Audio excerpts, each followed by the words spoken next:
you Anderson, spitting truth that just can't wait. Got a podcast, like a punch right to your face. College sports villain, taking it over the place. I bring the facts whether you like it or not. Dropping truth bombs, giving it all I got. They call me a villain. Well, I wear that badge with pride. Nothing but secrets they try to hide. I'm rocking my veins, rebellious to the core. I won't back down, won't take it anymore. The bad guy of the podcast world, that's me. Unleashing the truth, setting it all free.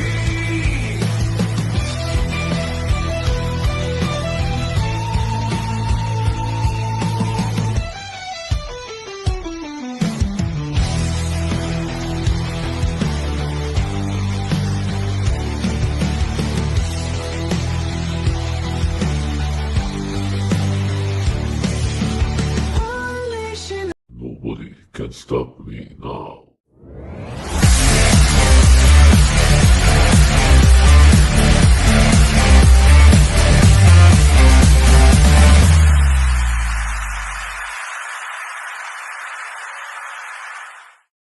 Good evening, social media. How are we all doing this week? I hope everybody had an awesome week this week. I know I did. I finished on a high note, getting back into the gym, getting outside, doing some conditioning, and man, oh man, as it felt good the last few days, and it's about to feel even better when Money in the Bank and UFC 316 kick off tomorrow night. It's going to be fun, going to be wild, and it's going to be crazy. You're not going to want to miss it.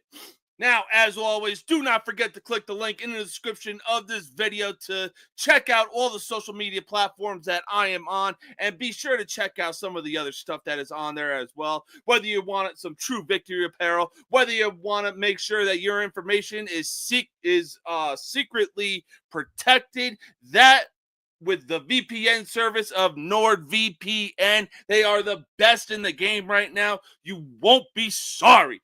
NordVPN, baby. Let them know I sent you. All right. Enough mumbo jumbo. Why? Because it's time for the most uncut, unfiltered, and uncensored sports talk show you will find on social media. And at the end of the day, you will know whose game this is with everybody saying no mercy sports. Let's get the intro going and let's kick off this show.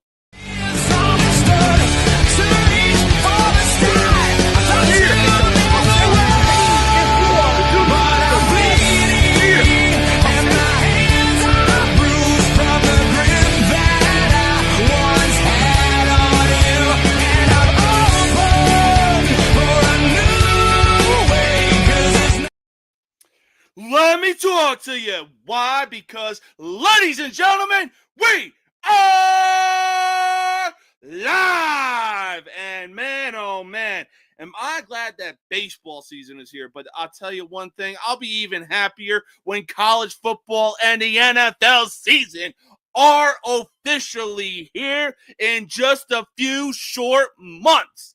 Actually, 3 months to be exact. Oh my God, it cannot come soon enough to wake up on a Saturday morning, watch at college game day, and watch NFL kickoff. There is no better way to spend your weekend. But for right now, we have baseball season going on, and man, oh man, has it been a crazy one, or a crazy season. Wow, why did I want to say series? In any case, look, I'll be honest. Last weekend, being a Yankees fan did not go exactly planned when I saw that the Yankees were going into LA to take on the Dodgers. But it was a pretty crazier scene than the World Series itself. I mean, I'm surprised one of the scores in one of the games in this series didn't turn out the way that it did in the World Series. But To close out the month of May, the Yankees would go and get a beatdown on another level as the Dodgers routed the Bronx Bombers 18-2. The game was so bad for the Yankees that camera people were actually showing shots of Shohei Ohtani sleeping in the dugout. I kid you not when I say that. But look, if the Yankees are going to look to go back to the World Series and even try to win their 28th World Series, can they afford bad losses like this? No, the hell they cannot. Well, look, I'll tell you one thing. We're going to get to the Dodgers in just a sec. And right now, the Yankees are currently sitting comfortably atop the AL East, and hey, for good reason. I mean, you look at the roster that they have, you look at the lineup that they have, and you would think that they'd be struggling a lot more not having their ace, Garrett Cole. But Max Fried, being the veteran that he is, stepped up big time and was like, you know what? Hey, I got this. On top of that, Aaron Boone has actually been finding the right formula of putting in Devin Williams in the 7th, 8th inning spot. And he's actually shown a lot of confidence being in that position while Luke Weaver closes it out. But he's also been switching it up. There's been a few games where Devin Williams has had a few close calls, but hey, when October rolls around, that is something that the Yankees cannot afford. If I'm Aaron Boone, you keep Luke Weaver in that closing spot because he will get you the closes that the Yankees need, and on top of that, need to get the key wins in series come October baseball. But for right now, like I said, they cannot afford bad losses like this. This is not good for them, and other teams will look at it like, oh, hey, much like the defending champion LA Dodgers, they are human. They are vulnerable. We got to capitalize on this. The same way that the 03 Marlins capitalized on Steve Bartman's catch. Now, if you're a Cubs fan, that is a very scarring story. So hopefully after that 2016 World Series win for the Chicago Cubs, Steve Bartman was pardoned by the city of Chicago. In any case, like I was saying, the Yankees cannot afford a loss on this kind of level, the Yankees cannot afford a loss like 18-2. That is just bad. Right now they're currently playing the White Sox, and they were hot in the first inning. However, the Red Sox have been inching their way back. They currently find themselves down 3, and hey, obviously, when the Yankees and Red Sox get together, you're going to be seeing fireworks. Right now, the box score reads as follows. The Red Sox have 6 runs on 5 hits and 1 error. Meanwhile, the Yankees have 9 runs on 15 hits and no errors. And right now, Jonathan Loaisiga is in the pitch, is on the mound, looking to keep the Yankees alive to make sure that they win the first game of this series against their bitter rivals, the Boston Red Sox. So right now, to circle back what I said, the Yankees cannot afford a loss like this on their resume, especially if they want to go into the playoffs, have one of the highest seeds in the playoffs. But let's be honest, it's probably going to go to the Detroit Tigers because they have the best record in the league right now. But we'll see what happens come playoff time. Anyways, speaking of the Yankees and last weekend in their series against the Dodgers. Now, look, I get it. We're in the area of sitting at 100 or less than 100 games left in the regular season. But when you're the defending World Series champions, there is no room for error, and there is no room for mediocrity whatsoever. But look, don't worry, because I would be holding the Yankees to the same standard that the Dodgers are currently sitting at right now. I'll explain in just a bit. Now, almost a quarter of the way through the season, the Dodgers started off to a 23-10 record and looked like they were going to go into cruise control and just stay there, while the Giants, Padres, and hell, maybe even Diamondbacks were all going to be fighting for second and third place. Right now, the Diamondbacks are currently sitting at a 500 record, but their game against Cincinnati is in a rain delay. Now, for the Dodgers, though, in their last 31 games, they are currently 16-15. They are nearly at 500. They will be at 500 if they lose this game to the St. Louis Cardinals tonight. Now, for the Dodgers, if they're going to try and eye a repeat, can they afford a few 500 streaks from time to time? No, they cannot. They cannot afford to go on streaks of, you win a few games, you lose a few games. Next thing you know, when you get to like 20, 30, 40 games, you're just sitting at 500. Now, look, I get it. They've been on a winning streak their last 10 games. I want to say 7-3, maybe 6-4 at best or at worst. But like I said, they're the defending World Series champions. They can't afford to be going through something like this kind of run.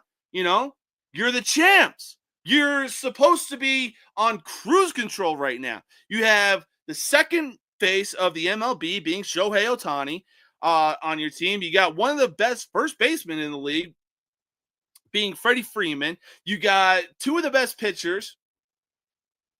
Yeah, you got two of the best pitchers being Yoshinobu Yamamoto. And look, it's going to take a while for him to find a rhythm. But come next year, I think once he's had the experience under his belt, Roki Sasaki will be a very dangerous dude. But for right now, look, the Dodgers have an all-star lineup. I'm talking like almost are on the same level as the 2015 Kansas City Royals. And let's be honest, the Kansas City Royals in 2015 were so stacked that almost their entire roster took up the American League lineup. And it was absolutely bananas. But look, like I was saying, the Dodgers cannot afford to go 500, to have a 500 drought run, whatever you want to call it, Look, I get it. When October rolls around, maybe they turn into a different monster. But right now, in the last 31 games, soon to be 32, it's like, you're really showing everybody right now that you're probably going to go back to your old ways of just, you're one of the best teams in baseball. You win the NL West again. And then the next thing you know, the second October starts, you blow it. Now, look, there's no doubt that last year they spent over $1 billion just to finally get over the 162-game hump to finally win a World Series in 5 games. Unfortunately, that World Series win came in Yankee Stadium, so there's that. But that was a heavyweight bout on a level where just the better team won, being the LA Dodgers. But we'll see what happens moving forward. There's still plenty of baseball left to be played. We're going to be having the All-Star game coming up pretty soon. But speaking of the All-Star game, I was on TikTok one day, and I came across a big-time baseball fan who knows what she's talking about. And she said that for the All-Star game, like if there's a skills competition, why not have some of the fastest runners, Pete Crow Armstrong, Bobby Witt Jr., Corbin Carroll, hell, even Ellie De La Cruz. He is a fucking big-ass speedy bastard, but he is fast, and there's no doubt about that. Have a base running competition from home to home. I'm talking, know what I'm saying? You start at home, run around the bases, and then you finish at home. That I would actually pay that the same way that I would actually pay to watch the home run derby. And I swear to God, if Pete Alonso gets his polar bear having ass in that home run derby again, like, dude, you're not winning it anytime soon. So that's all I got to say about that. But let's continue the trend with the LA Dodgers. More importantly, Shohei Ohtani. Why? Because, I've been doing some thinking, and I realized something thinking back on the last few years of baseball. So, if you can believe it or not, the White Sox actually made the playoffs in 2008 or 2018. Yeah, they made the playoffs in 2018. Anyways, they made the playoffs in 2021. And look, they had a good team. They had a team that looked like, hey, you know what? They're going to be a serious playoff contender for the next few years. And we'll see what happens because they got a good lineup. They got some good pitching. They got Tony La Russa as their manager. Let's see what happens. Unfortunately, any sort of wave of momentum that the White Sox found and were riding on in 2021 disappeared faster than a Dragon Ball Z instant transmission. And that is some fast shit right there, if you ask me. But here's the 411 on what happened. So, on a random night in a game against the Twins, it's the top of the ninth. I believe it's 1 or 2 outs, maybe no outs. I'm not entirely sure. Former White Sox catcher Yermin Mercedes would come up to the plate, and the White Sox are in full control. Again, it's the top of the ninth. It's 14-4. Who gives a shit, you know? So Mercedes is like, fuck it. This pitch is coming at me. Why not nuke one to dead center to put my team up 15-4? However, it's crazy. Beyond crazy. Now, look, I get it. Yermin Mercedes is like, you look at the dude and you just go full on Conor McGregor. Who the fuck is that guy? He was part of a team that was really going to help the White Sox make some good playoff runs.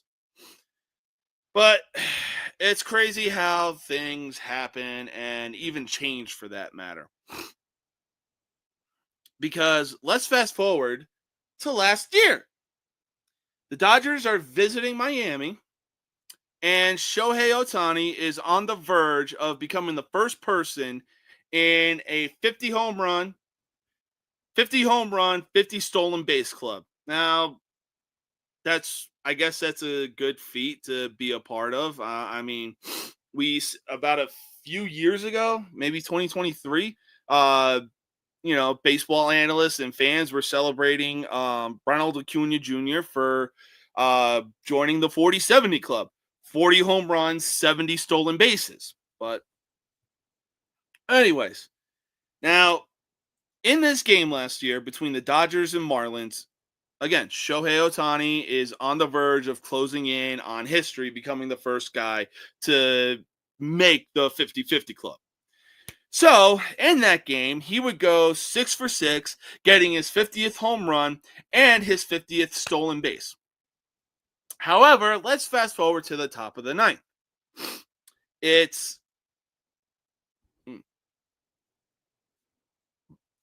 There we go. Sorry, I had a burp. Anyways, let's fast forward to the top of the ninth. There's 2 outs and 2 runners on, and the Dodgers are in full control the same way that the White Sox were against the Minnesota Twins. They are currently up 14-3. Shohei gets a pitch from a Marlins position player and sent it into orbit. Like, if you've seen Miami, the Marlins Stadium, and how big their right field home run area is, there's 3 decks. Like, I'm talking bigger than the 3 decks that the Yankees have at their stadium. Shohei Ohtani saw a 68-mile-an-hour pitch and sent it into fucking orbit. Bro, you already got your 50th home run in that game. What else were you trying to prove? That you can hit a damn near over 400 home run against a position player on a team like the Marlins? Here's the craziest thing, though. They go up 7-3. This dude gets praised for what he did. Now, yes, cool. He joined the 50-50 club, and Joe Davis just glazing the ever-living shit out of Shohei Ohtani after he hit that home run. This dude is getting praised. You would have thought he fucking discovered fire. But when a guy like Yermin Mercedes does it, he gets kicked off the team and his career hasn't been the same since. Now, is it fair for players to be breaking an unwritten rule? I'm pretty sure it's an unwritten rule.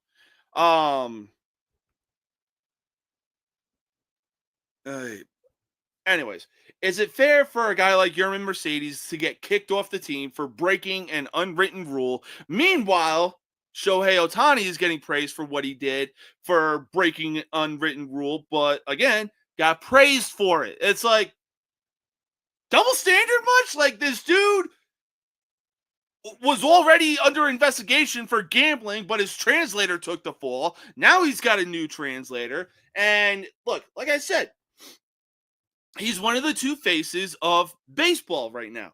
That's all fine and dandy.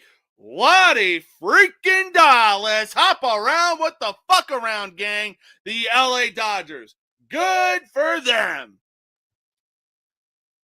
But no, it's not fair, you know? Look, Tony La Russa, get your head out of your old ass, because there were times in 2021 where your old ass was actually sleeping in the dugout instead of focusing on managing the goddamn game. But Yermin Mercedes goes ahead and does this. You fucking throw him off the team, and then on top of that, his career hasn't been the same. But then again, you have Shohei Ohtani, who goes a perfect 6 for 6, and then just in the top of the ninth, shows off for what? For fucking what, dude? What did you have to prove hitting that home run? You already became the first player creating the 50-50 club. What were you trying to prove with that home run? Please tell me what you were trying to prove with that fucking bullshit. Now, look, I respect you, but if you're going to be going through some controversial things and all you're going to get is a slap on the wrist, meanwhile, another dude gets kicked off the team, because I guarantee you, if Dave Roberts was actually a smart guy and didn't have his head up his ass, he probably would have done the same thing Tony La Russa did. Like, dude, we're up 14-3. The fuck you care? The fuck does it matter to you getting a home run like that? You know what I'm saying? It's absolutely bonkers and fucking bananas, if you ask me. But yeah, Mercedes, his career has been miserable. He hasn't been the same. Meanwhile, we'll see what happens. Meanwhile, Shohei out here is getting glazed on for the season that he's having. But, you know, me being a Yankees fan, I'm glazing the shit out of Aaron Judge for what he's doing, nearly having a batting average of 400, 21 home runs, and 51 RBIs. But speaking of miserable, they say misery loves company. Well, move over, misery, because you definitely have some company. The Miami Marlins. Oh, boy. Oh, boy. Now, there's no doubt about it that the Rockies are easily the worst team in the league right now. They currently have 12 wins and 50 losses. By the time the last year's White Sox had 50 losses, they had 5 more wins than this year's Rockies team. But here's where things get really fucking crazy. Hang on a sec.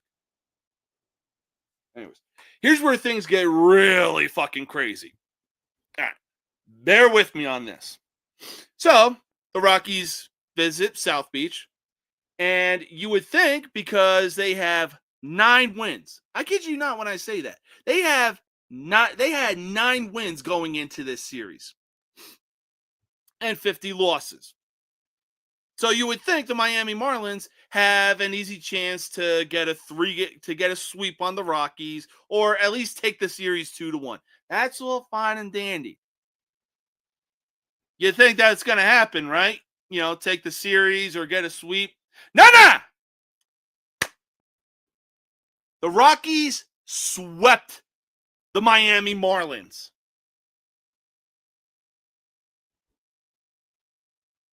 Oof. Yes, they did, and in very convincing fashion. What was it, like 10-3 or 10-6 or something like that? I know Texas had 10 runs, but Texas Tech, I think they had like 3 or 4 runs. I'm not 100% sure. But yeah, at least it wasn't Oklahoma. Fucking 4-peat. Holy shit. Anyways, like I was saying, the Rockies would go on to sweep. Thank you. I knew I was in the area of 3-6, so thank you for the clarification.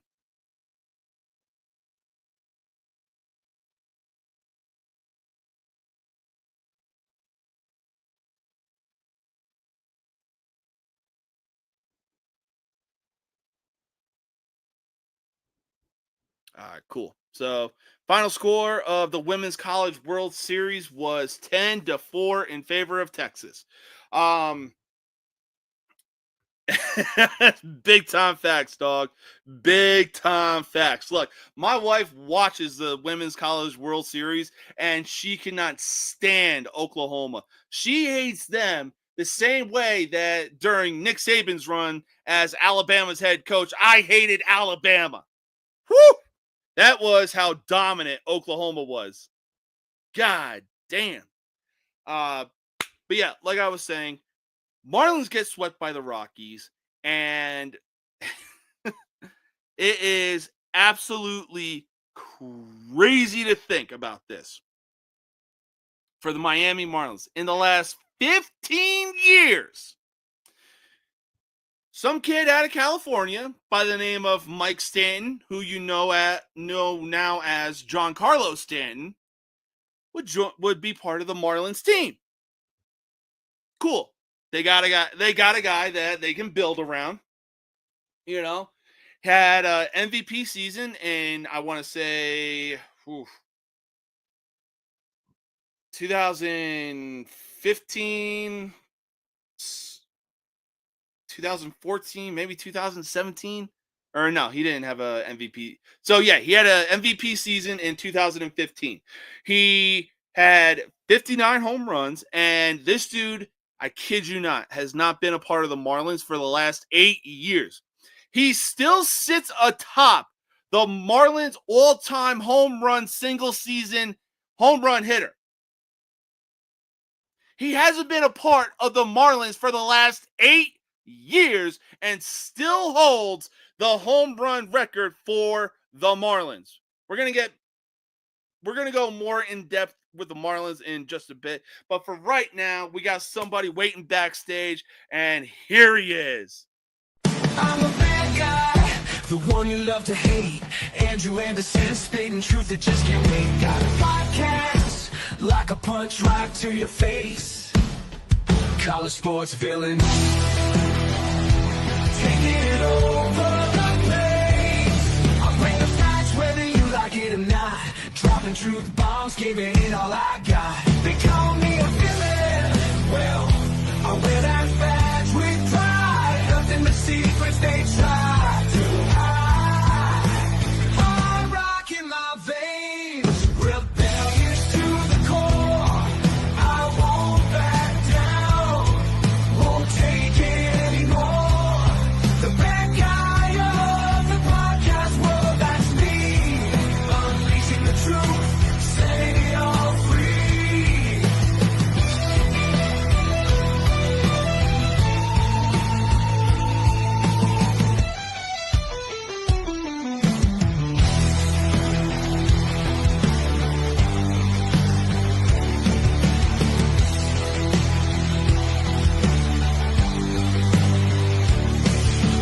Unleashing the truth. What is good, Mr. Anderson? How you doing tonight? I'm good, man. I just got home from work, and I'm ready for this. Hell yeah. Glad to see you got home safe, settled in, and we're able to make it to the show tonight. Oh, for sure. I wouldn't miss this for nothing. I got my list ready. Let's do it. Woo! Oh, yeah, it's going to be a fun one tonight. So, like I was explaining earlier, last weekend the Yankees faced the Dodgers and faced a beatdown of epic proportions. The final score was 18-2. If they want to make it back to the World Series or even win a World Series this year, can they afford bad losses like that?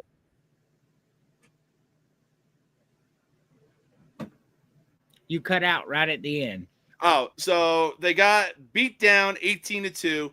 So Yep. if they want to make the World Series or at least even win one this year, can they afford bad losses like what they suffered last weekend against the Dodgers?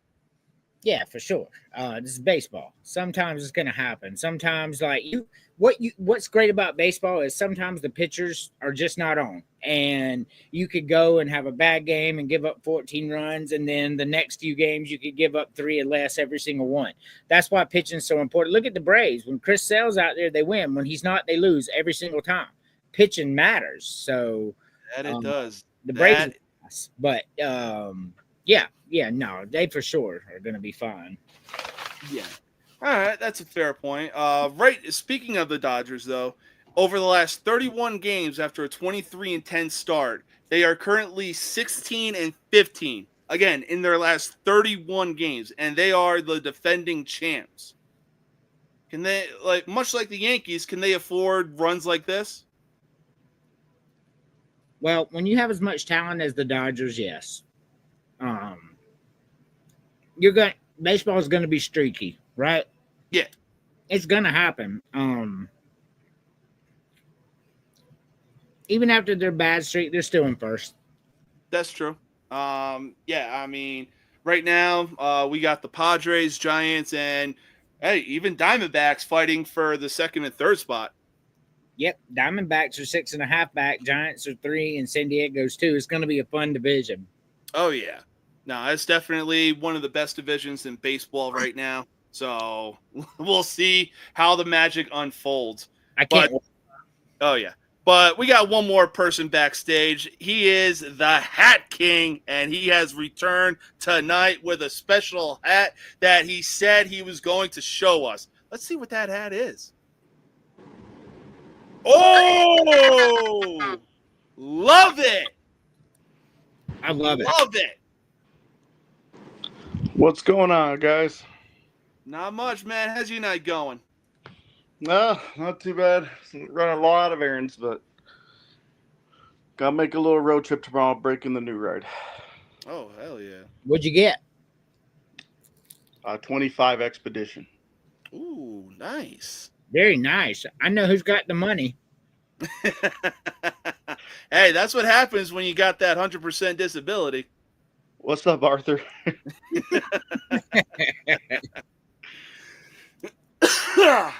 All right, but we're going to stay on the topic of baseball. Now, in the last 15 years, the Miami Marlins have been such a mystery that Sherlock Holmes hasn't been able to solve. Like, you look at all the players that have come through that organization, and the Marlins have literally let them walk for practically nothing. I mean, Giancarlo Stanton, Marcelo Zuna, JT Realmuto, Jazz Chisholm. The list goes on and on. Jeez. Is there time for a change for the Miami Marlins front office? I don't think they have the money. I mean, they're not selling merch. Nobody's coming to the games. You know what I mean? Yeah, no, I completely agree. I mean, well, they have 12 wins and swept Miami, but for right now, like, I think that what Miami needs is a new owner so they can find the right people to get in, find the right players that can help win them games, and maybe even win a World Series for the first time since 2003. Just keep it kosher. It's more Very controversial than the hat. Hey, look, that's my favorite. Outside of Braves, that's my favorite baseball hat of all time. The one you're wearing, right? Not the flat, but the symbol. My Yeah. favorite baseball hat of all time, bro. You're wearing it right now. That's my favorite. Oh, yeah. That's even my favorite, too. It's like, it's so iconic. It's so Like, it goes both ways. It's retro, but it could also still be new school at the same time. You know, you just add a little more details to the logo. For sure. Boom, there you go.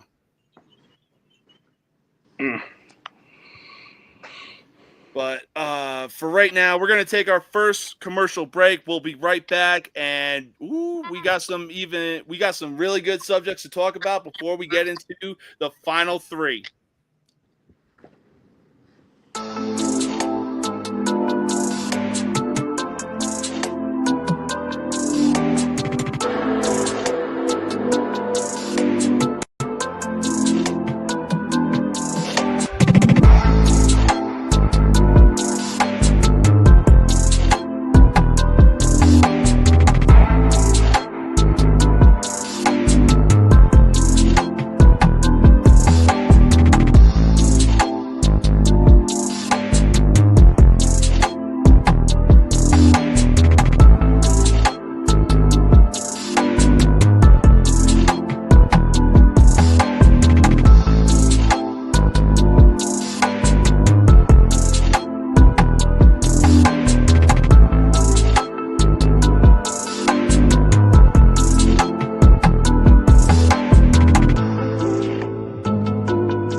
All right. Welcome back to No Mercy Sports. With me is the host of Villains Media Podcast, Mr. Andrew Anderson. And we have the Hat King with us, rocking an all-time classic, the Cleveland Indians, baby. Doesn't get much better than this.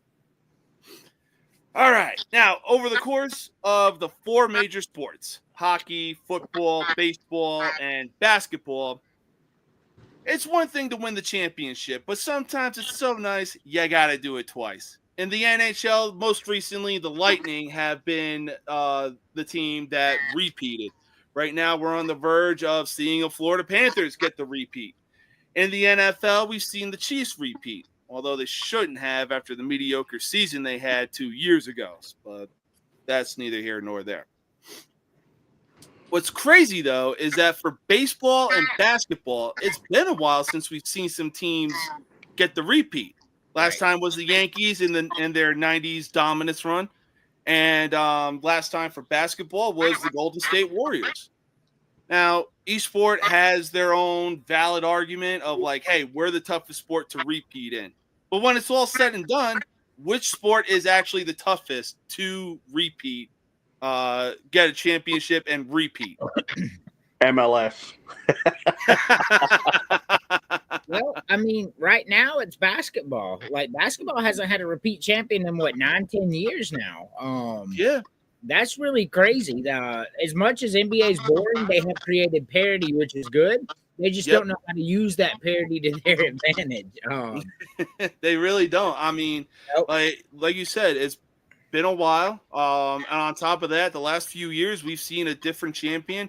And right now for this year's finals, we're going to see a first-time champion between one of these two teams. Yeah, for sure. And it's going to be really cool. Oh, yeah, absolutely. And honestly, I think a team like the Pacers deserve it. I really wasn't buying into it when they were playing in their series against the Knicks because the Knicks were beat the defending champ, Boston Celtics. And then it's like, okay, well, they're riding a serious wave of momentum right now.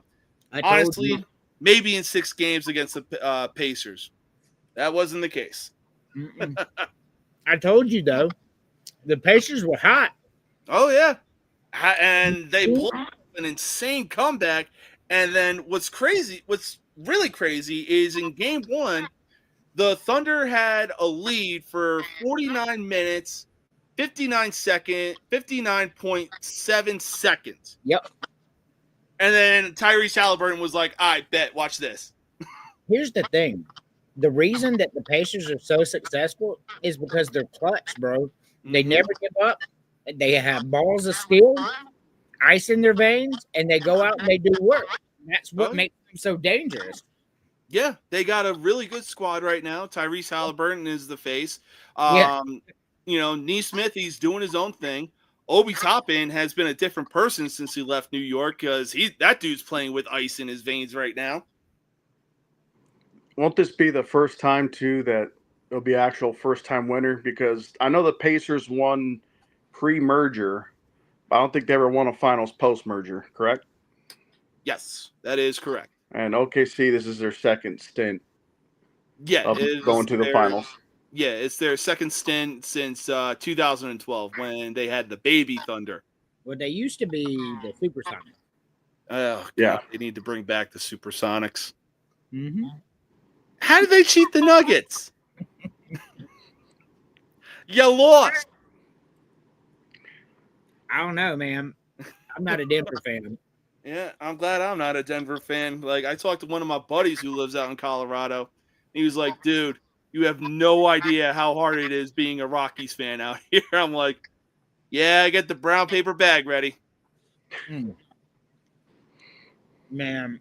Thank God for that direct line from the brewery. Even though the Rockies have the same advantages and disadvantages because the opposing teams have to go there too, the problem for the Rockies is no pitcher wants to pitch there.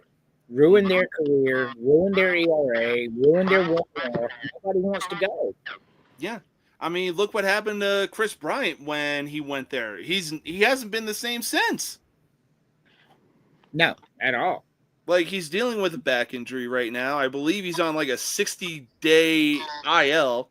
I mean, it's like, dude, you had the chance between the Rockies and Phillies, and you chose the Rockies. I mean, yeah, it's not that far of a drive from where you grew up being Las Vegas, but dude, at least with the Phillies, you got a better chance to win a World Series. I don't think it'll be long before we see the Miami Marlins in Las Vegas. No, there's actually I don't think Miami will let that happen. Yeah, I was gonna say, wait, are there two baseball teams in one state? They're already going to get the Athletics. Yeah. I think they'll get them too. Yeah, but the question is, are they going to be sharing a stadium or will Miami get its own stadium? Put it by the Speedway. There's plenty of land out there. If Miami builds them a stadium, they'll stay. But that stadium is terrible and it got damaged and yeah. As long as the fish tank's okay. Mm-hmm. Oh, yeah. That fish tank is looking good. I'm sorry, I'm hungry. No, you good. What is that, Panda? It's a local Chinese place. Ooh, always gotta love the local spots. Oh yeah, it's called China One, and the noodles, the lo mein, so good. Ooh, God, I might have to go get some Panda after this. Panda Express do be good. Oh yeah, like when you're in the mood for it, it's the right spot. We got a place out here called Kung Fu Noodle where they're actually making the noodles there on the spot. You can see them making them fresh. Ooh. I like it. Oh hell yeah! There's nothing better than hitting up a local spot, and it just hits on a different level than most of these fast food restaurants do. Oh yeah, for sure. It's not even close, man. Like you find a hole in the wall Mexican restaurant, bro. You just know, like the thing about Mexican food, you can go in there and be like, bring me anything, and it's going to be good. Yeah. It's like, what do you recommend? Obviously, you're working here. You've seen a lot of people order one thing, then it has to be good. What do you recommend? Oh yeah, for sure. Even their American cheeseburgers are good at the Mexican restaurants out here. Yeah, they are here too, man. Yeah. Like, make no mistake. Oh yeah, no, I've been out here and I've had birria for so long, and oh god, it's so damn good, so fucking good. Oh yeah, for sure. Love birria. Oh yeah. Great stuff. But right now the Stanley Cup Finals are on, and for the first time since 2008, 2009, since the Red Wings and Penguins, we got a matchup between last year's opponents, the Florida Panthers and the Edmonton Oilers. And right now the Panthers find themselves up 4-3 in Edmonton. Whew. Good. Now, But down 1-0. yes, very true. But a buddy and I were talking about it, and we were like, you know what? Wouldn't be surprising if they go back to Florida with the series tied at 1. So That would bode really well for Florida. oh yeah, They and play then really well at home. oh yeah, and then on top of that, it's also like, look, they already met. The series went 7, but not in the order that you thought it was going to go. But without a doubt, this series is going to go 7. So if they split Florida and then just go back and back, we'll see what happens. But this series right now is really exciting. Edmonton's good though. That they are. They have Draisaitl and Connor McDavid, and Yes. McDavid is on that revenge tour, which leads me to my next question. Will Edmonton bring the cup back to Canada, or are the Panthers going for that back-to-back win? All right. So, if Edmonton finds a way to win tonight and they go up 2-0, I say Edmonton wins this series. Yeah. But if it's a 1-1 split heading back to Florida, then the series becomes interesting. I just had a feeling before it started. Give me Edmonton. Yeah, honestly, much like last year's World Series between the Yankees and Dodgers, Game 1 was like the real trendsetter. But like you said, if Florida gets this win tonight, then this is going to be a very entertaining series. But if Edmonton goes back to Florida up 2-0, yeah, it wouldn't surprise me if Edmonton gets the wins their cup, wins their first Stanley Cup, and God knows how long, probably like the 60s or 70s. It's been a long time. Oh yeah, it's been a long time for every Canadian hockey team. The 80s. Oh, okay. For Edmonton. 60s, you're thinking of Toronto. Yeah, that's it. Oh yeah, because Edmonton had the great one over the course of a few good years. Oh yeah, him, Yuri Curry, Messier, McSorley, Grant Fuhrer. Damn. Or was it Bill Ranford who was in goal? I don't know. Either one. That's a hell of a lineup too. Yeah. But we shall see what happens. There's currently 6 minutes left in the final period, so we'll see. Panthers again in 7 because I hate Connor McDavid. I got respect for the guy, but at the same time, it's like. So I won't tell you if something happens. You said What's what? There's like 4 minutes left, so. Okay, yeah. I'm like, almost 2 minutes behind because of my TV service. It has its little hiccups every now and again, but it is Wi-Fi based, so As long as nobody ruins it for you, it don't matter. It's hell yeah. you. I'm not going to ruin it. Anyways, let's move on. Let's move on from hockey and move on to something that is coming up in just a few short months: college football and NFL. Oh, it's going to be a fun time. Right now, let's start with college football. It is nearly here. We are almost, 3 months away from college football? Yes. Like, hell, I can hear Texas A&M playing the song Power before their players even get onto the field. I can hear the goddamn crowd practicing their midnight chant, for crying out loud.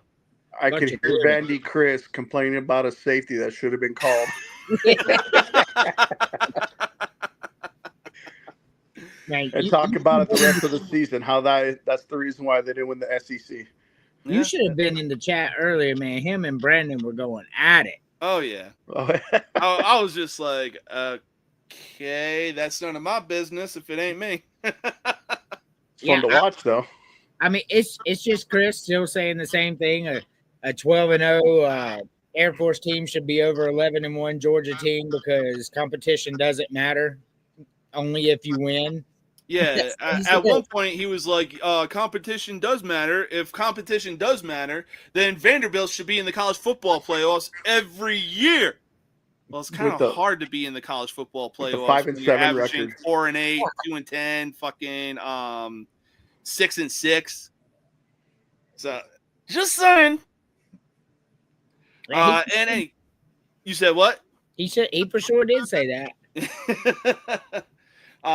Anyways, now there was a lot going on last year, from Ohio State losing to Michigan to going on a national championship run to Florida finding some kind of momentum after their head coach, Bill Napier, had a few choice words about the Florida fans. Well, Bill Napier, he took over a shattered Florida program. He didn't take over a Steve Spurrier or Urban Meyer-led program. So, yeah. You know, they're going to give him some time to fix it. And like you said, he went on a nice little run at the end. He did. And if you're Ohio State, who gives a fuck you lost to Michigan? You're the national champions, bro. Like, that's the pinnacle. Fuck that loss to Michigan. In any case, there are a lot of teams that lost a lot of key players due to the NFL draft. Now, with the 2025 college football season drawing closer, what are some hot takes you could see happening going into this season? Well, I'm going to talk about my team because no one else does. Go for it, man. Stage is yours. I think they're going to win a lot more than people think they are. Really? Now, people talk about – now, I'm not saying they're going to win the conference. You're never going to hear me say it, not for what, until I see something special. But in the past seasons, before the transfer portal became a popular free agency for payments and all that, UCLA's had some great luck with guys transferring in. Prime example was Zach Charbonnet. Okay. Running back from Michigan. Yep. And he was just tearing it up for us. They're like, oh, he's just Michigan's backup. Well, he came in and flourished for us. And I see the guys have been getting, because everyone's going off the star ratings. Okay, that doesn't really mean anything. It's just a rating until you could actually see what they could do. Oh, for sure. And on top of that, it's like, look, they had a good quarterback being Josh Rosen. Unfortunately, he really couldn't find the right team that would give him a chance when he got drafted to the NFL. But it's funny, he had better teams in UCLA than what Dorian Thompson-Robert did, both on both sides of the ball. But one thing I did not like that he couldn't do, he could never beat USC. Oh, yeah, and that's a big rivalry team. That's a big rival that you want to beat nearly all the time. And if you can't beat your rival, if you're not going to win the national championship like Ohio State did, you got to beat the rival. Make it worthwhile. No, yeah, absolutely, definitely. But Andrew, what are some hot takes that you could see happening as the 2025 college football season approaches? Off with the Brewers. Hell yeah! So I think you're going to see parity in the SEC. I think at the end of the year, you're going to see 4 SEC teams and 4 Big Ten teams and a pissed off ACC and Big 12. I think you're going to see Clemson go out there and destroy everybody they play from beginning to end. Yeah. I think Penn State's going to be the team to beat, not Ohio State in the Big Ten. Mm-hmm. I think Vanderbilt goes back to being Vanderbilt with a 4-8 season. I do. And I do too. and I think you're going to see Utah make a reemergence and win the Big 12. Ooh, okay. Good takes. I like that. After their weekend loss to UCLA. Yeah. Hey, at least, what was it, about a year or two ago, at least Utah put a whooping and gave USC their only 2 losses on that season. They sure did. Beat their ass twice. Yeah. So, I was a big Utah fan right then.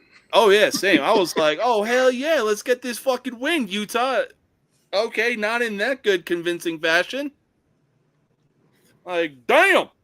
I think you're going to see Utah and Oklahoma State be 1 and 2 in the Big 12.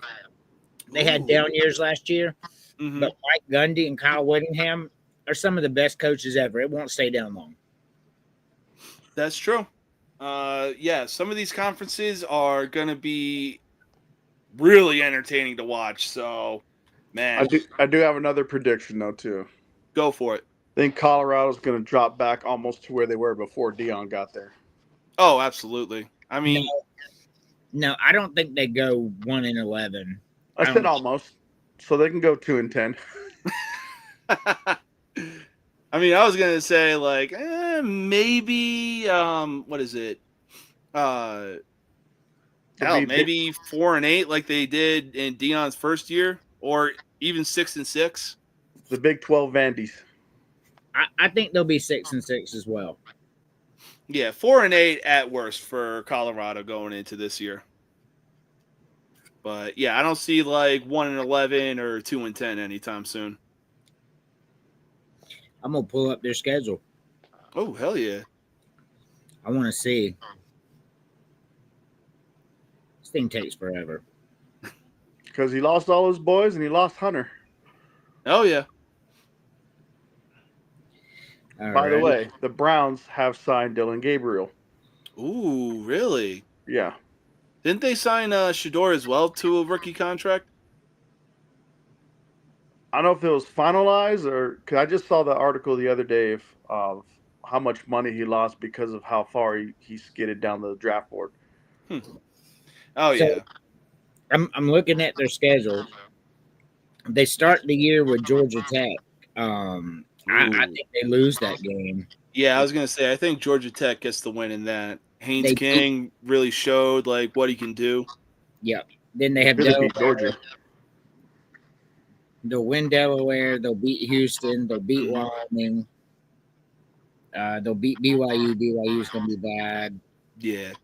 TCU, they'll probably win. But they'll lose to Iowa State, lose to Utah, lose to Arizona, lose to West Virginia, lose to Arizona State, and lose to Kansas State. I'm predicting 5-7. That's a reasonable schedule outcome. It's a pretty tough schedule to be in the Big 12. Oh yeah, especially because they're not a part. Oh god, are they in the? They're in the Big 12, right? Yeah. Okay, but yeah, that's definitely a tough schedule, especially when you're in like one of the more lower conferences, being the Big 12. But yeah, I mean, for right now, the only 2 conferences that matter. We'll call them B tier. There you go. I wish South Carolina had that schedule, man, because even though it's tough for Colorado, if that's South Carolina's schedule, I'm like, shit, win. Let's do this. Hell yeah. I mean, even with a guy like Lenore Sellers under center, whoo, yes. That man is going to be slinging darts. And Vandy would still go 3-9.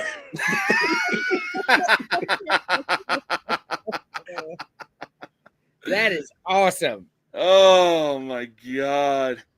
Well, we know Chris isn't watching, or he'd be commenting right now. I know. Oh my god! The comment section would be flooded with just him alone. For sure.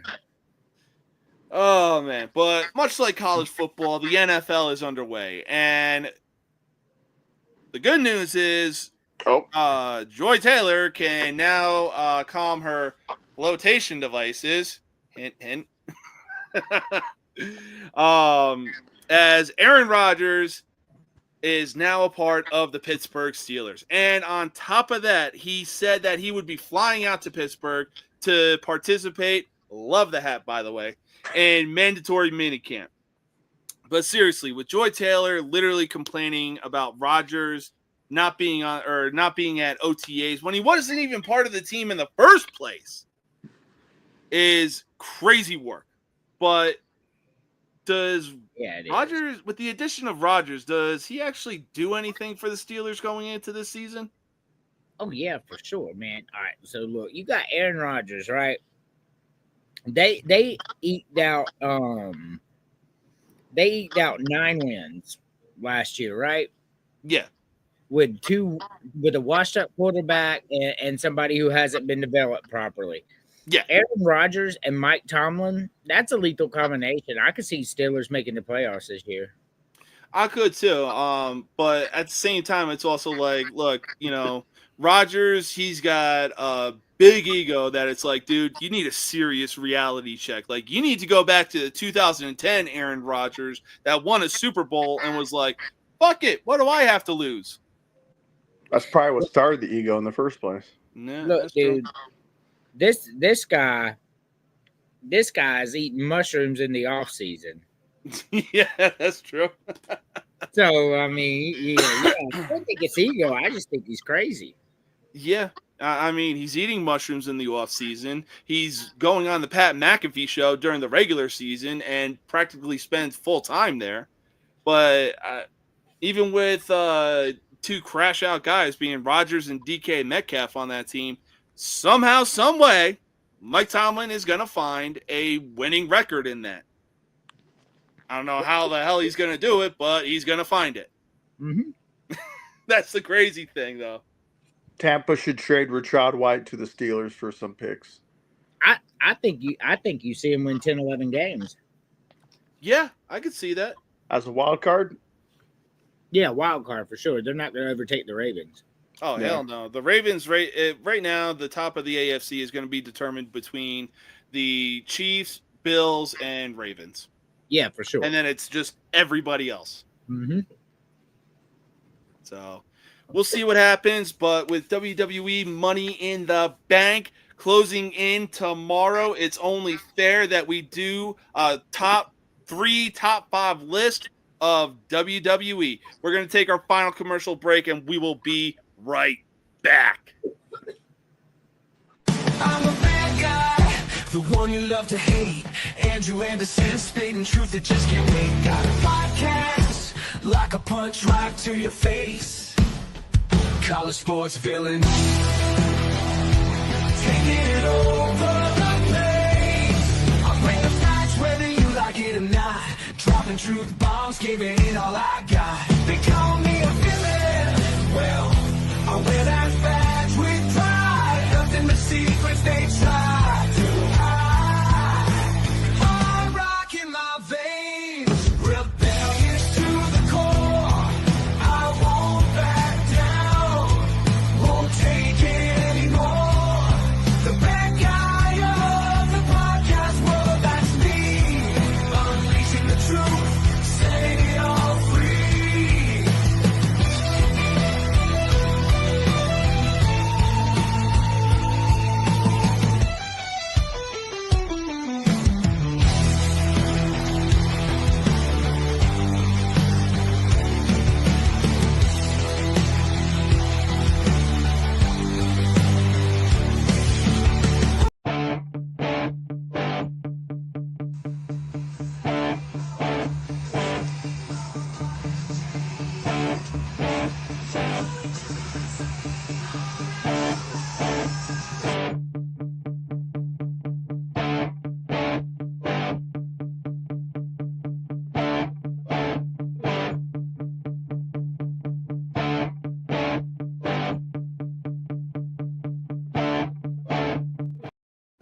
All right. Welcome back. An update in the Stanley Cup Finals with just seconds remaining in the third period. The Oilers would find a way to tie up the game, and back to overtime we go. Man, this is one exciting series. Horrible.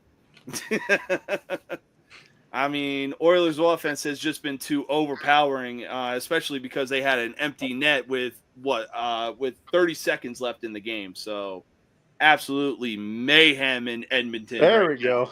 We're matching. Love it. If you got one, you better wear it. Unfortunately, I don't have an Orioles hat. All right, go to Lids in El Paso. I'm sure you'll find one there. Well, unfortunately for Lids here in El Paso, they either have Dallas Cowboys, San Francisco 49ers, or something like that. But they do have a wall collection of baseball hats, so we'll see what happens. That's where this one came off the wall. Nice. This one too. Oh, hell yeah. But, all right. So, tomorrow, WWE Money in the Bank. It's going to be an awesome time. It's going to be a lot of fun. And what better way to get things started and get hyped for Money in the Bank than doing a 3 top 5 list of WWE faces of all time, heels of all time, and the best debuts of all time. I got my list. All right. You got your list, man? Or I'm going to wing it. All right. So for right now, we are going to start with a top 5 WWE faces of all time. Number 5, I got Hulk Hogan. So I did top 5 wrestling. Like, I didn't just do WWE. Okay. Is that okay? Oh, perfectly okay. Yeah. All right. So you got Hulk Hogan at number 5. Yes, sir. Okay. I'm sure he'll make an appearance somewhere in my list. Number 5, I have Sting. As much as I just don't like the guy, he sold. I mean, he put asses in seats. People liked him, just I didn't. Doesn't change the fact that he's a top 5 face in wrestling of all time. Oh yeah, and this dude was literally carrying WCW post like when it came to the finger poke of doom, too, like he is. NWO was constantly running things. This dude, like you said, was putting asses in seats. Yep, for sure. But number 5, Terry, who do you got for WWE or wrestling face of all time? And all these decisions I'm making is based off of crowd reactions and how they got into it. So number 5, I would have Ultimate Warrior. Ooh, okay. That's an interesting pick. He was a good face when he was Intercontinental Champion. I mean, look, I'm not going to deny that he was a decent face because people loved him and he got the pops for him with terrible entertainer. Yeah, unfortunately, that was the case. And it's like, you know, he really had to essentially rely on his opponents to really carry the match. But he had the look, though. You got to get that. He had the look. Oh, absolutely. He had the look. And the crowd loved it for that. They did. All right. So number 4 for me, easily one of my favorite guys during the Attitude Era. And man, oh man, when his music popped, the crowd would go nuts every single time. Number 4, I'm going The Rock. Yeah, so The Rock was fantastic. You know, he was a fantastic face, fantastic heel.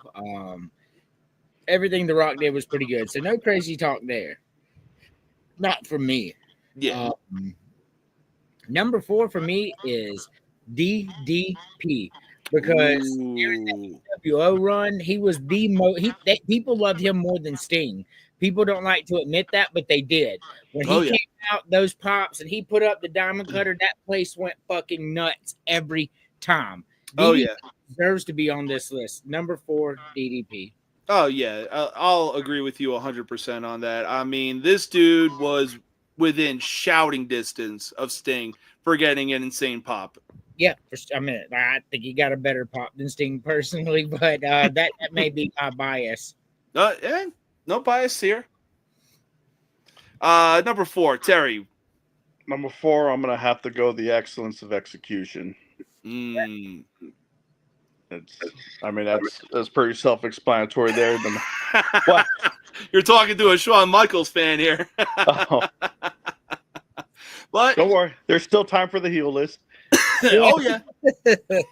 But I mean, hey, it's a good reason behind it. Like he was one of the faces during one of the biggest faces during what was it? Like the babyface era, or was it still the golden era in WWE? It was like the transition between the golden era and the attitude era. He was a fantastic face. Like he was the face of the company. Just not my kind of. Like, he was the enemy. Very true. Very true. But yeah, moving on. Number 3. This dude could easily be the greatest face of all time, but there's one that sits at the number 1 spot for me. But number 3, I got to give the spot to Undertaker.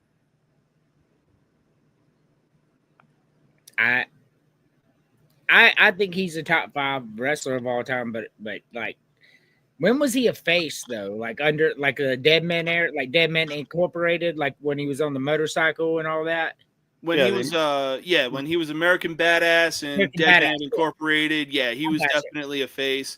And then just like 2000s and on, he was like the ultimate face, and everybody was scared out of their minds of him anytime. He even had a brief face run on his first gimmick. Yeah. And then people were like reacting to him. I think it was when he saved the Macho Man from getting popped by Jake the Snake with that chair. Yes. So he stopped him from that, and that's what started that little. And then the matches he had, like the casket match he had with Yokozuna. Mm-hmm. Yeah.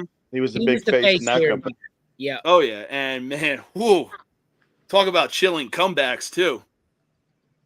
That was like the stuff of nightmares anytime he came back. Yep, agreed. But number 3, Andrew, who you got? Number 3 face all time for me is John Cena.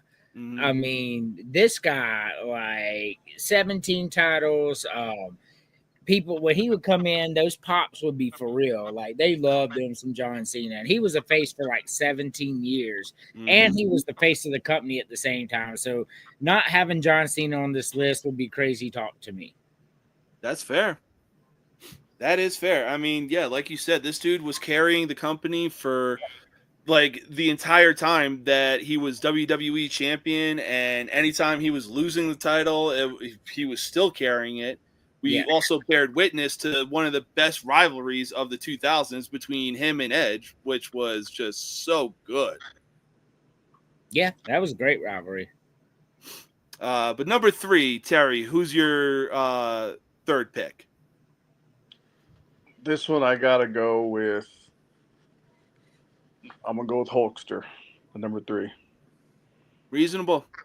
Very. I mean, honestly, Hulk Hogan really finds himself in there somewhere, especially with your guy Shawn Michaels.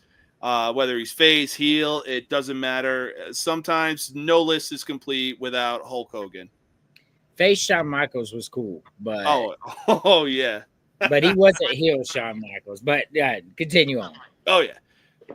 Number 2, I mean, he was your number 3 spot, Andrew, but I got him in the number 2 spot. Number 2, I'm going John Cena. Like you said, he carried the company for so long. Yeah. And, man, we didn't notice it at the time when he made his debut, but when he got into that rap gimmick, it was to the moon. Yeah, for sure. I had him at number 3. All right, but who's your number 2 spot, though? Number 2, I have Stone Cold Steve Austin. Like honestly, like he's number 2 all time on my list. His feud with Vince McMahon is legendary. You talk about somebody who not only did he carry the company, what this dude did in reality was turn the tide of the Monday Night Wars. People were like, man, Stone Cold is so fucking cool, man. And they would turn it there. And after he would go off, they'd turn it back. And then, so yeah, Stone Cold number 2 for me. You ain't lying. And like you said, his feud with Vince McMahon will forever be legendary. And that people were literally living vicariously through this guy because it was like, yes, that is what I want to do to my boss. I want to give him the middle finger. I want to tell him off. I want to pour beer down his throat when he's like knocked out, just because it's like, this is what we're witnessing on TV. Yeah, for sure. But number 2, Terry, who you got? I got the people's champ, The Rock. Reasonable. Very reasonable. And on top of that, like, people say, you know, oh, we've never been so divided, but they never witnessed a rivalry like the Rock and Stone Cold Steve Austin, because that was one of, if not the best rivalries. I gotta tell you, I love The Rock, but he didn't do it long enough for me. Yeah, because it was around like the late 90s or no, it was around the early 2000s that he just dipped and went to Hollywood. Yep. So that's why he's not on my list. That's fair. But number 1, I mean, you had him at number 2, Andrew. Number 1, I got Stone Cold Steve Austin. I mean, for me, it's not even close. The dude, anytime you heard the glass shatter, you knew business was going to pick up. And, I mean, even to this day, we're still using the what chance. Yeah, for sure. Yeah, he was, I had him at number 2. Nothing but a superstar, bro. Oh, yeah. But who is your number 1? So, you had him at 5. Terry had him at 3. You may not like the guy, but that's irrelevant to me. Hulk Hogan is the greatest face of all time. He literally was the Michael Jordan of WWF, saved wrestling, brought it to the forefront, and he's the greatest face that ever lived. And for me, it's not even close. Yeah, that's fair. I mean, hell, even when he crossed over to WCW, the numbers just skyrocketed. And that was when he turned heel. Yeah, I mean, they were already doing well, but when he turned heel, it was a big deal. It really was. But, hey, that is a good list if I've ever seen one. Terry, who's your number 1 pick for top wrestling face of all time? Just like you mentioned earlier, because stuff we'd like to do to our bosses we don't particularly care for. I'm going to go with the Rattlesnake on this one. Hell yeah. I mean, ain't no better person to do it when you were growing up in the 90s and you're just watching this dude lay waste to his boss and just screaming, shouting his face like this close. I mean, but with every face in WWE or wrestling in general, there's always got to be a heel, aka a bad guy. So with that being said, for top 5 wrestling heels, number 5, I got to start out with one of the OGs, the Iron Sheik. Iron Sheik was a fantastic heel. Not a very great in-ring performer, but he was really great on the mic, and you really believed that he hated people. So no crazy talk there. Oh, yeah. Number 5, who is your wrestling heel? Number 5, greatest heel of all time for me is Brock Lesnar. When he beat The Undertaker and killed the streak, he became a top 5 heel of all time because people fucking hated him. You know what? That's true. Yeah. You get no crazy talk here. That is true. Yep. Number 5, Brock Lesnar. Terry, who is your number 5 heel? I'm actually going to go with Andrew on this one too.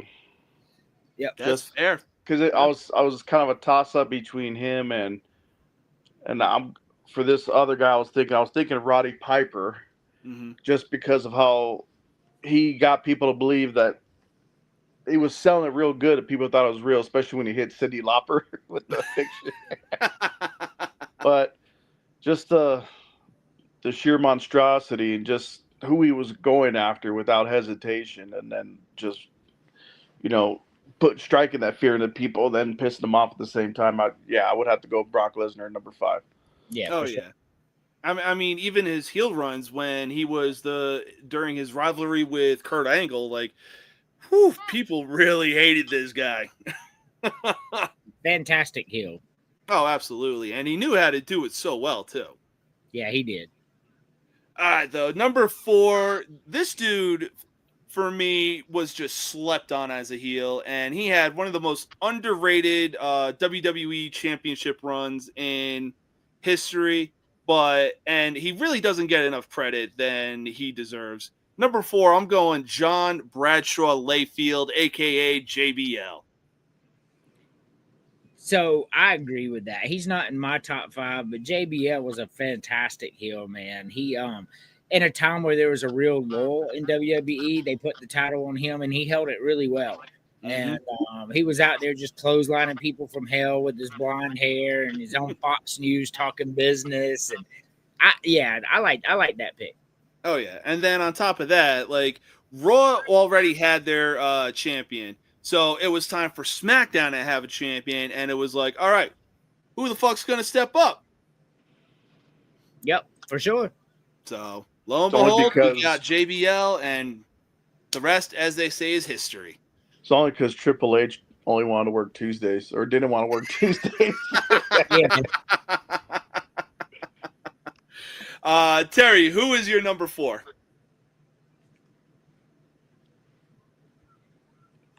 I would go with the Nature Boy, Ric Flair. Ooh, that's a good one.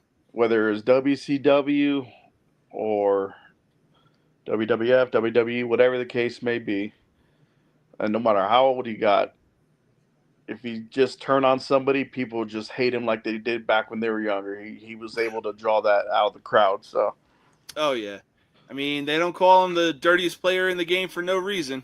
Mm-hmm. Nope. But number 3, like you said, my man, because Triple H didn't. What's up? I got to do my number 4. Yeah. I already thought you did your number 4 for some reason. We're batting out of order here. Oh yeah.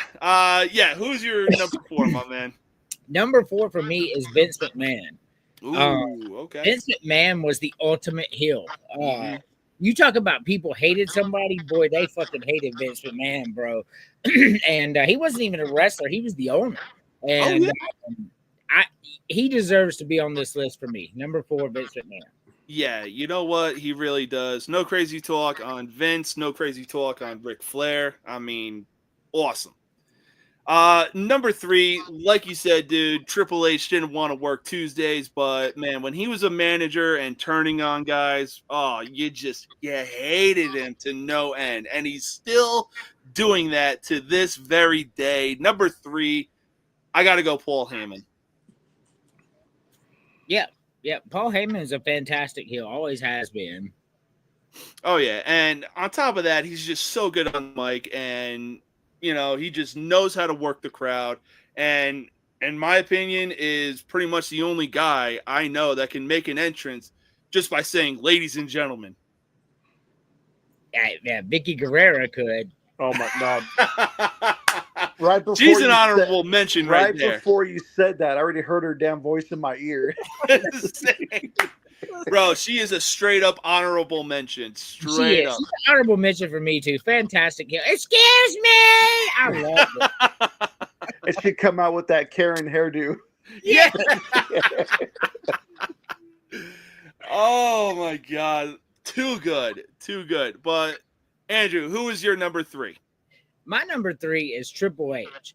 Triple H is a heel was scary as hell. If you caught his attention, like you'd be in the middle of a promo, you'd be backstage, you'd be in your car, you'd be in a wrestling match. Next thing you know, this motherfucker's out there with a sledgehammer just fucking wailing on you for no other reason than to be evil. He didn't even have a reason. Like you just looked at him wrong one day and now you have a problem.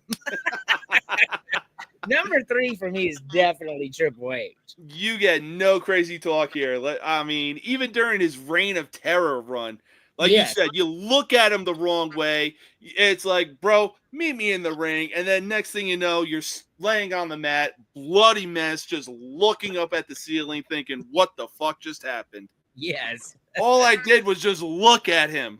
Yes. Ultimate heel.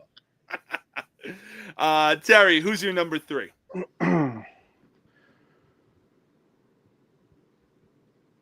Well, I actually changed my list in the middle of it after I heard what Andrew said, because I was going off of wrestlers, Mm-hmm. but when he dropped Vince McMahon's name, like, yes, you have to include him. Yep. Just to the amount of hate that he was drawing, and get raking in all that money for that. Oh yeah. So I would definitely put Vince McMahon at number 3. I think that's right middle of the pack, rightful spot, and no one ever take that away. Oh yeah, no, that's definitely a good spot, and definitely a good spot to be like, you know what? From here on, it's just the baddest of the bad. Man, you talk about somebody who can work a crowd. Man, he come out in the middle, the biggest face in the game. You are fired. Or even when he was trying to talk, and he'd just be like, "Shut up!" Yeah. And then just raining down the booze. Like I was a kid at home and he was doing that. I'm like, "You suck, dude! You suck!" This McMahon was awesome, bro. Perfect character. Oh, absolutely. But number 2 for me, like you said, one of the most ultimate heels. If you looked at this dude wrong, it was a bad day for you.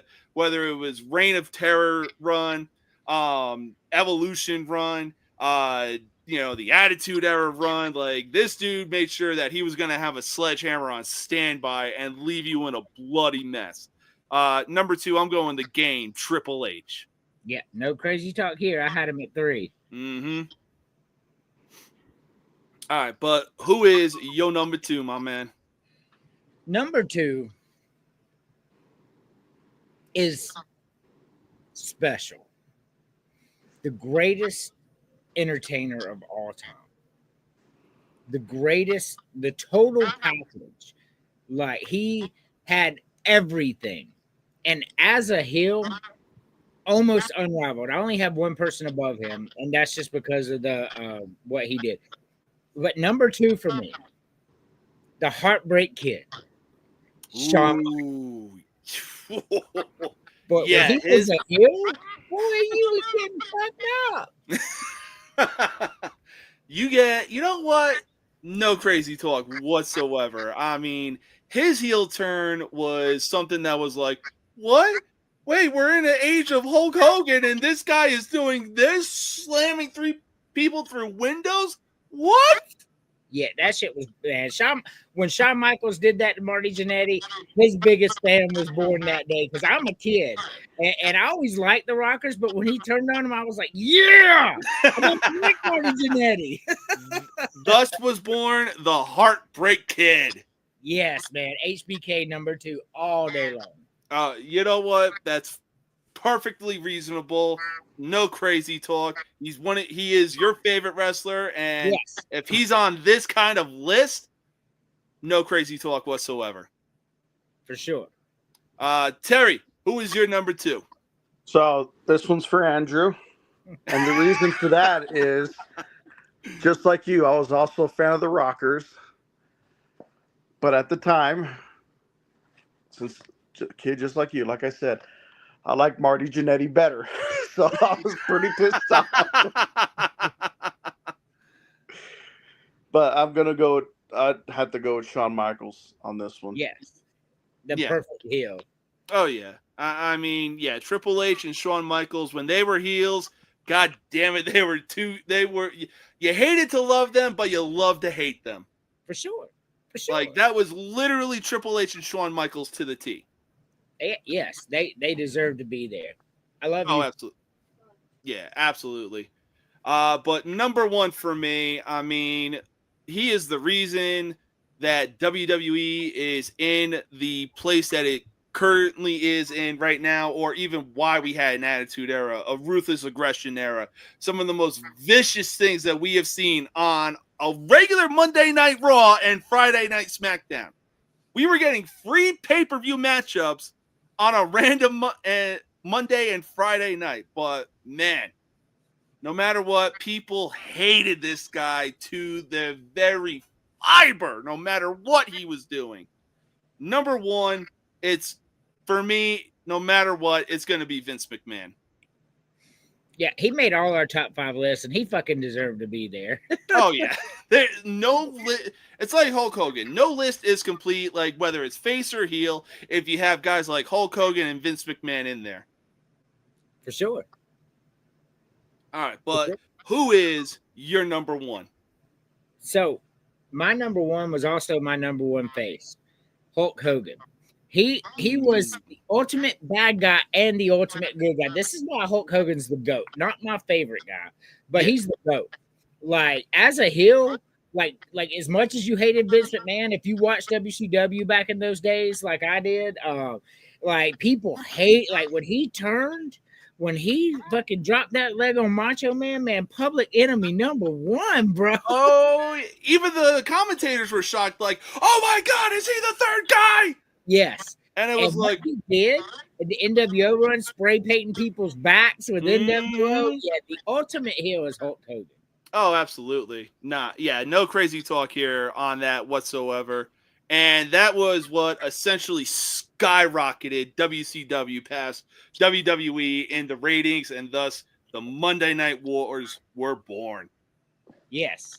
So, yeah, you get no crazy talk here. But Terry, who is your number one heel? Again, gotta go with Andrew. Because you had the ultimate face turned ultimate hero. There was no gray area. Right. Just changed like a It was light 0 switch. or 100.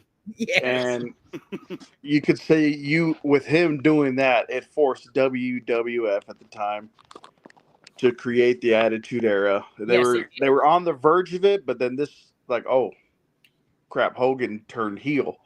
Everyone's throwing garbage at him. They were. Grandmothers wanted to kill him. Yes, for sure. So that ring was becoming a certified dumpster. Yeah. So with him doing that, WWF had to just change their whole. They got to get rid of guys like Flash Funk and Mike Miro. Let's start bringing in guys like Stone Cold and The Rock and all that stuff. Like, we got to compete because they just changed the whole game. No, absolutely. But I mean, when it comes to heel or turning face, it kind of reminds you of like making a debut. Like, you've been a heel for so long, you turn face, it's unexpected. You've been a face for so long and you turn heel, it's unexpected. But when new guys come in, and over the course of time, there's been a few people that have come in and made a debut. But man, for these top 5 people, they were the freaking bar of making debuts in wrestling, and it wasn't even close. But number 5, I got to go with Bill Goldberg on this one. Unfortunately, WCW was so poorly ran that when we had WWF versus the Alliance, there was so much potential with it that we unfortunately had to wait around 2003, 2004 for somebody like Goldberg to make his debut when his contract was up. And who better to do it against than The Rock during his underrated Hollywood heel run? Yeah. Bill Goldberg is not in my top 5, but it was a big deal when he joined. But number 5, Andrew, who you got? So my list right here, I did this, and I remember these were the 5 most impactful ones that I remember. Number 5 is Medusa. She shows up on WCW with the WWF women's title, throws it in the trash can, and then walks off the stage. You talk about a memorable entrance, that right there, that was number 5 for me. That shit was like, oh my God, that's the actual WWF title. And that was really cool. So number 5 for me is Medusa. Fair. Terry, who you got for making a debut at number 5? Before I go with that, who was your number 1? I didn't hear your number 1 for heel. Was it Hogan also? Was that a clean sweep? Okay. Yeah. My number 5 debut, and I thought it would have had more of a reaction, but it was kind of like one of those, you kind of waited too long. But for the pop he received, I'm going to go with Sting. when he made his debut at Survivor Series. I think it was 2012 or something like that. 2011, 2012. 2015. Dang, is that long? Damn. Yeah. All right. 10 years ago. Yeah. Yeah. That's a good pick, not gonna lie, because it was like he said he never stepped foot in a WWE arena. Lo and behold, Survivor Series comes around, and it's like, whoa! Yep. This is basically earth-shattering for modern-day WWE. But number 4, I'm not entirely too sure if this was a debut, but it was definitely a controversial thing. The WCW was having an event, I believe, in the Mall of America. Yes. And Lex Luger just comes up out of nowhere in the crowd, and they're like, "The hell is he doing here? He's with the WWE." Yeah, it was a debut. Yes. Okay. That was the very first episode of Nitro, by the way. Oh Yeah. wow. Mall of America. Yep. Damn. Yeah. So hey, what better place to do it? That's a good one, man. You'll get no crazy talk out of me. Yeah. Number 4, Andrew. Who's yours? Number 4, and this is kind of more recent, but when AJ Styles made his debut at the Royal Rumble, when that you want some, come get some, man, that place popped like because AJ Styles was a TNA lifer. Oh yeah. So many opportunities to come to WWE and he didn't do it. And then when that music hit and he stepped on that stage, very few times have I heard a crowd be that loud before in my life. So for me, number 4 is AJ Styles. Yeah, you know what? No crazy talk. Like that will still give me chills to this day. Like as soon as people saw I Am Phenomenal, they just erupted. I was like, holy shit. Yep. Yeah, that's a good one right there. Terry, who's your number 4 for making a debut? Even though they didn't receive that loud of a pop, but it was just a sign of things to come. I'm gonna go whenever Kevin Nash and Scott Hall went over to WCW as the outsiders. They interrupted the broadcast and everything with Bischoff over there and everything, his whole team, and the whole crowd. It was just slowly stirring up, and then eventually, led to the wars. Oh, yeah. And anytime you look it up, like even when I was watching the story behind it and Rey Mysterio jumps off and Kevin Nash catches him, he's like, hey, throw me like a lawn dart into this trailer. It's like, bro, what? But, hey, it worked and it was impactful. Yep. Yeah. So for me, my 3 through 1 are essentially the best of the best, and you can't beat debuts like this. But for the number 3 spot, like I loved that when Undertaker was still running things, they brought in the side story of like, your brother's alive, he survived the fire. Lo and behold, in walks Kane during Taker's Hell in a Cell match with Shawn Michaels, and wow, what an impact. Yep. So that is also my number 3. The build up to that was really good. Paul Bear is like, your brother's still alive, Kane, and then he comes out with the mask and the flames are in the ring when he gets in there, and that right there, like I said, these are the 5 things that I personally remember the most at debuts, and that one was one of the best I ever saw, man. You talk about a fucking awesome debut. Kane was an awesome debut. That made his whole career. Absolutely. And then, yeah, I mean, anytime you see an interview with Undertaker, it's like, you know, he constantly is still getting asked to this day, is Kane your brother? Yes. In the ring, he is. Outside of the ring, yeah, I do consider him my brother because we wrestled together for so long. Yep. And, you know, it's like, you know what? Boom. That's no better way to answer a question like that. For sure. But, Terry, who is your number 3? I do have that one on my list. However, I'm going to have that one a little higher. Okay. This one I feel is it wasn't at a big event, like a pay-per-view event. It was at I think it was on a Monday Night Raw, if I'm not mistaken. When they did the whole thing with Sarah being stalked Undertaker's ex-wife. Oh, DDP. So the whole unmasking when Heyman was like, "Oh, look, it's the Undertaker," then him and JR were arguing. It's like, look at this guy. This son of a bitch has a mask on. It's not the Undertaker. So I'm, and like I said, going off the crowd reaction now. Unfortunately, after this happened, he was just misused. His whole character was just shot to shit. Yeah. Made him Thank you, do. Vince. But I'm gonna go with DDP on his debut. Oh yeah, no crazy talk there. That is a good one, and that was on a just random episode of Monday Night Raw. But man, way to make a debut of that coming over from WCW. Yep. Number 2. Speaking of Kane, this was probably the first time that people were really introduced to a very scary character at the time, because we had guys like Hulk Hogan, Ultimate Warrior, even Bret Hart, Shawn Michaels, like all these guys that just had good gimmicks going for them.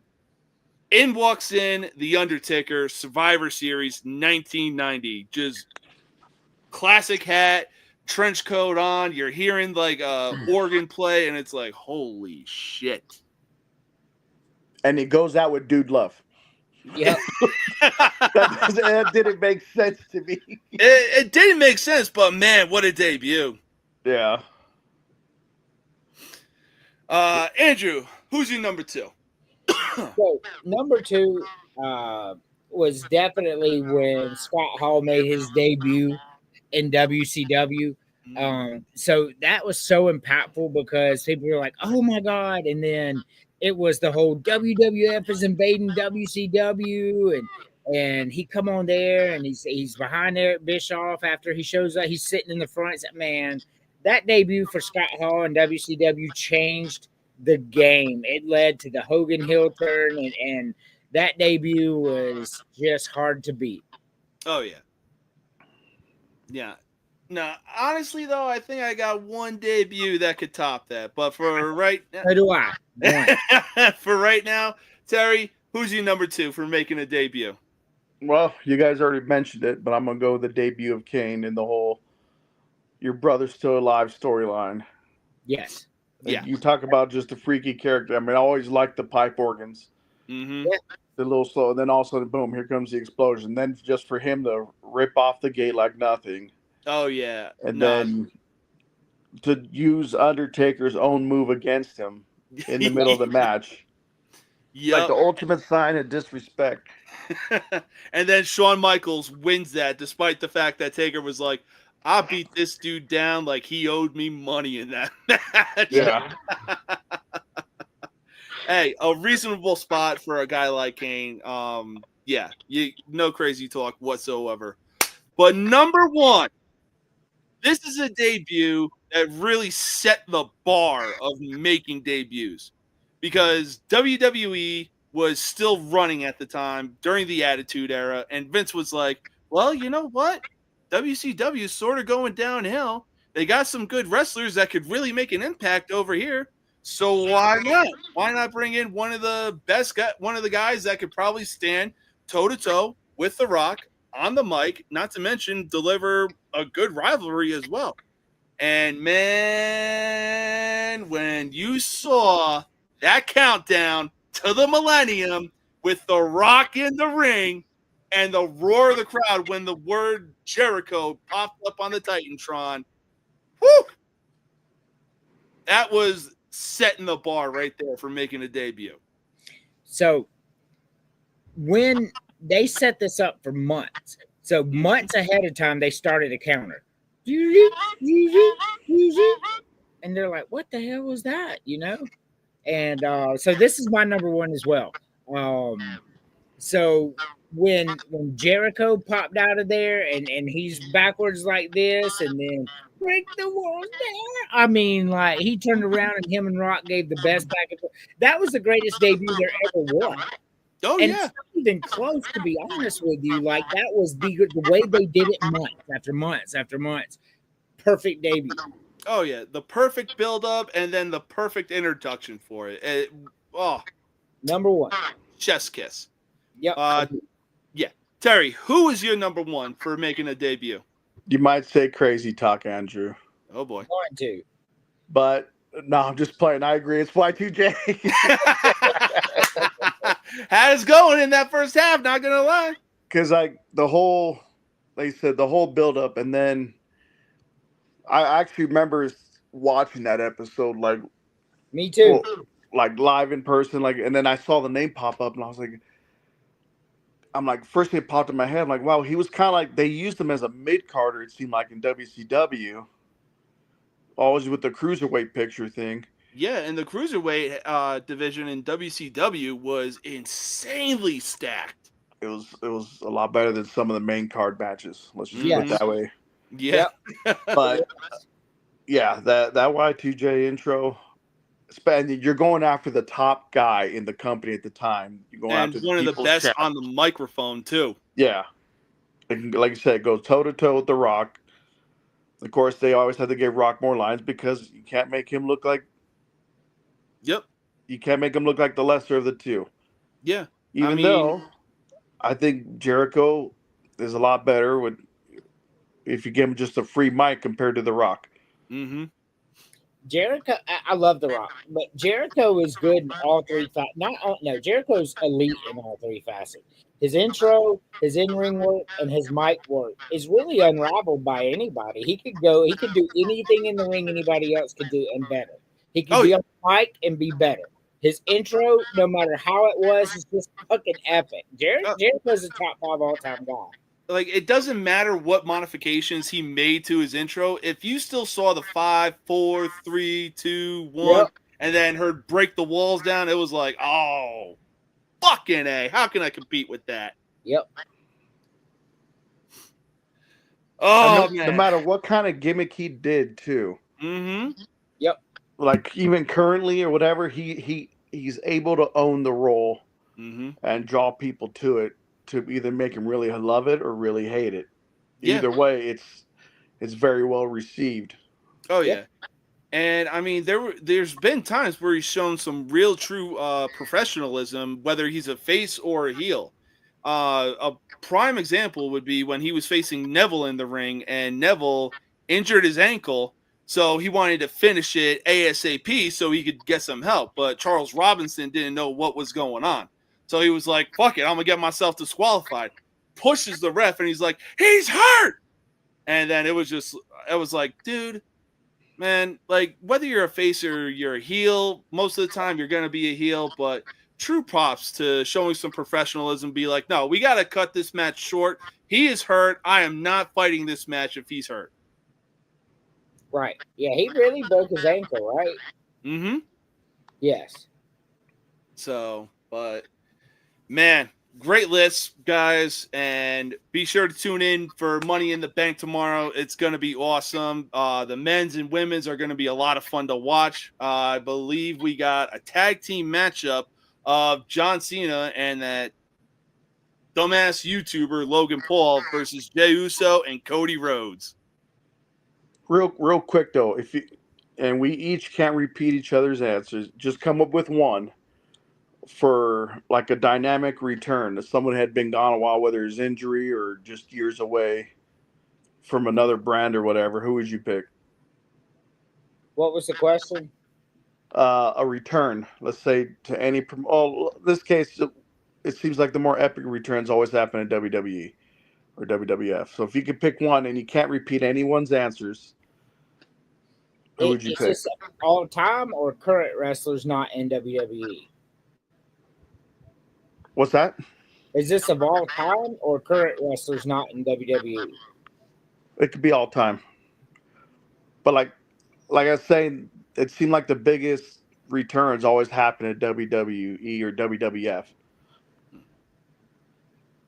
I mean, for me, it's the Heartbreak Kid. Like, all day long. Yeah, no crazy talk. I'm going to go with some recent bias here and say Dean Ambrose, especially because he was part of the Shield. And, man, when they made their debut in 2012, whew. We'll go a little further back. And it was either that one or I was going to say Edge at the Rumble. But, I mean, at that time, he was already past his prime and everything. Kind of slowed things down. But I'm going to go whenever, I think, early 2000s when Triple H returned from his torn quad injury. Ooh, that's a good one. Yeah, that's a good one. Especially in Madison Square Garden. Yep. Yeah, the Mecca. Oh, yeah. But, all right, guys, I want to thank y'all for being able to come on to the show. I know it's late and Friday, but have fun. Enjoy the rest of your night. Know your limits as well. Thanks, man. All right. Peace, Andrew. Have a good one. Peace, Terry. Let's see here. Sorry, I'm trying to figure out. Oh, comments. Duh.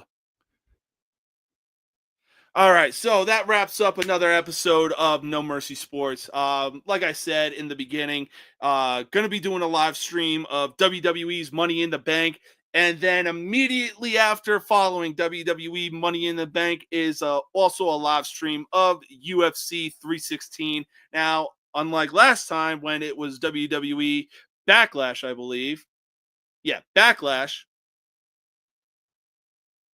No, I don't think it was Backlash. I don't even know. But unlike the last time when it was a back-to-back of WWE and UFC, I unfortunately fell asleep because I was running on fumes and let's just say. But that's not one thing I do know in life is that I never make the same mistake twice. So tomorrow night is going to be fun. Going to be doing a live stream. I hope everybody can come and enjoy. The camera's going to be on me. But have no fear, I will make sure that the volume is turned up to a reasonable level so everybody that tunes in can hear what's going on. But, yeah, like I said to Andrew and Terry, look, enjoy Friday night. I know we're approaching 10 right now, but look, enjoy it. Have fun. Know your limits. Until next time, peace.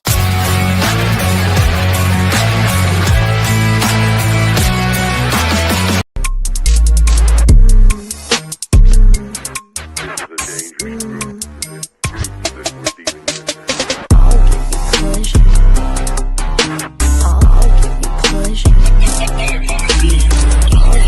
beat is dope. I'll give you pleasure.